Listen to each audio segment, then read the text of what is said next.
The Neopolitan language is spoken by over 7.5 million people, thriving as a distinct Romance language in southern Italy's Campania region. With a history spanning over 2,000 years and a rich evolution shaped by multiple cultures, Neopolitan language stands apart from Italian despite historical repression. Naples welcomes 16 million tourists per year in 2024. You have the Amalfi Coast. Yet within Italy, Neapolitan remains a vital local tongue, used by approximately 2.3 million people daily in Campania alone. Today, we're breaking down the Neapolitan language, its history, facts, local usage in Italy, and its journey as a kind of repressed yet resilient language.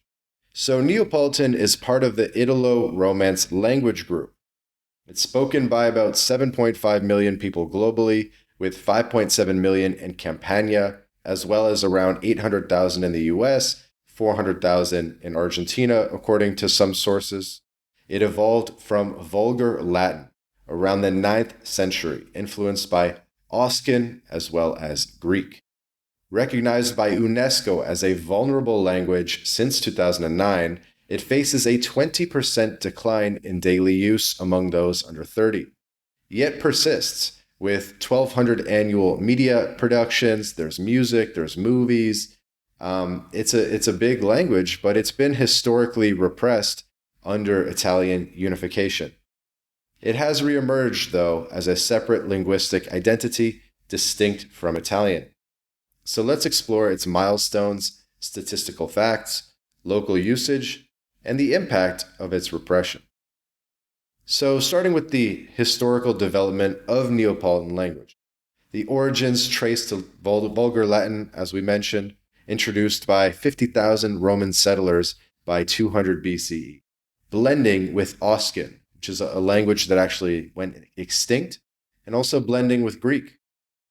The earliest written evidence includes 12 legal documents from Monte Cassino, marking its literacy.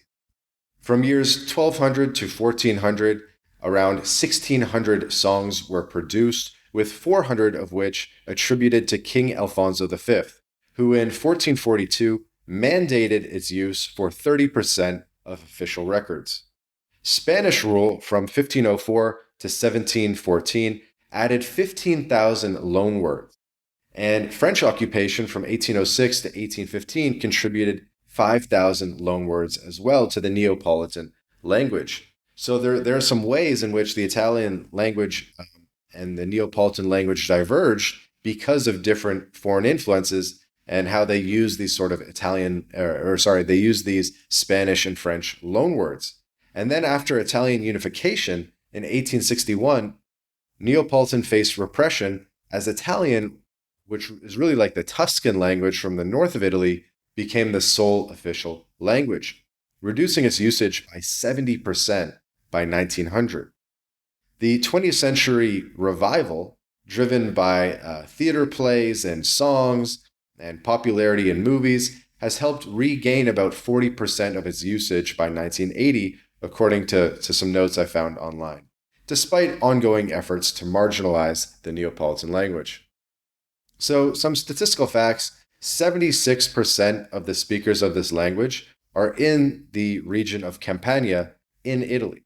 5.7 million people in this Campania region. You have another 800,000, which is about 11% of speakers in the US, although I tend to think those numbers are a bit high. And then you have 5% or 400,000 people in Argentina.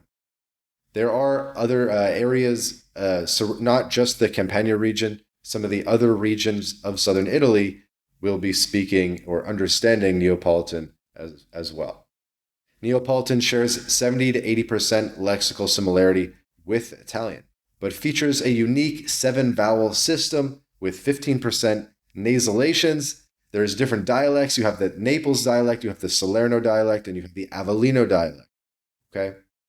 So its vocabulary comprises about 22,000 Latin-derived words, 3,000 Spanish, 2,000 French. So it's a bit of a mix. And UNESCO reports a 2% annual decline since 2010 in the usage of the language, Geographically, and speaking to local usage in Italy, which I'm particularly curious about, Neapolitan is concentrated in Campania, spanning 13,000 square kilometers, and extends all the way to parts of Calabria and Molise. Its local use peaks in Naples, where 70% of the 960,000 residents of Naples employ it in the markets, in their homes, and in small businesses. Outside Campania, usage drops to 5% in neighboring regions like Puglia, which has about 150,000 speakers.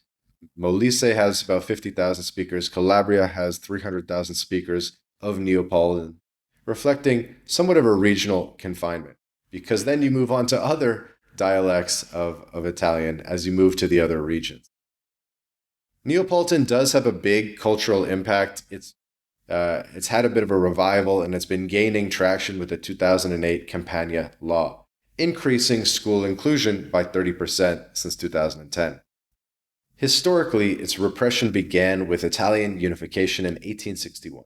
When the government imposed Italian, they wanted to unify the country around a standardized language, which unfortunately led to the marginalization of Neapolitan, which has persisted until the 20th century. So why does Neapolitan matter? Well, it connects 7.5 million speakers to a $200 billion regional economy. You have Naples, you have the Amalfi Coast, and people there, the majority of people, 65% of Naples residents, use it in daily commerce. And that's the complete guide to the Neapolitan language. Its history, facts, where it's spoken in Italy, and its journey as a repressed yet resilient language. From its Roman roots to its millions of daily users in Campania, it's a rich language with a rich cultural legacy. From its Roman roots to millions of daily speakers, even today, it's a language that lives on. It's a vital local tongue, shaped by its history. And if you found this video helpful, smash that like button, subscribe, and drop your stories about the Neapolitan language, because it is hard to find information out there about it. We'll see you in the next video.